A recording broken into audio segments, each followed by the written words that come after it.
தென்னிந்திய திரையுலகின் முன்னணி தயாரிப்பாளரும் சூப்பர் குட் பிலிம்ஸ் நிறுவனருமான ஆர்.பி. சௌத்ரி தனது 79வது வயதில் சாலை விபத்தில் காலமானார். ராஜஸ்தான் மாநிலம் உதய்பூர் தான் இவருக்கு சொந்த ஊர். அங்கு நடந்த ஒரு திருமணச் சடங்கில் பங்கேற்க சென்ற போது அவருக்கு விபத்து ஏற்பட்டதாக தகவல்கள் தெரிவிக்கின்றன. அவரது உடல் சென்னைக்கு கொண்டு வரப்பட்டு திரையுலகினரின் அஞ்சலிக்காக வைக்கப்பட்டுள்ளது. கடந்த 1988 முதல் திரையுலகில் இயங்கி வரும் ஆர்.பி. சௌத்ரி தமிழ், தெலுங்கு, மலையாளம், ஹிந்தி என பல மொழிகளில் படங்களை தயாரித்துள்ளார்.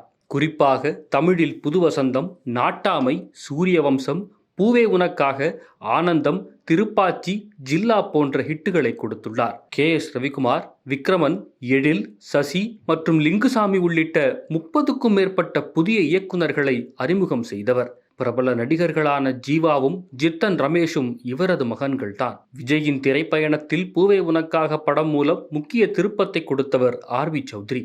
அடுத்தடுத்து அவருக்கு லவ் டுடே, துள்ளாத மனமும் துள்ளும், திருப்பாச்சி, ஷாஜகான், ஜில்லா வரையிலான படங்களை தயாரித்தார். தெலுங்கிலும் பவன் கல்யாணுக்கு மிகப்பெரிய ஹிட்டான சுஸ்வாகதம், சிரஞ்சீவிக்கு காட்ஃபாதர் உள்ளிட்ட படங்களை தயாரித்தார்.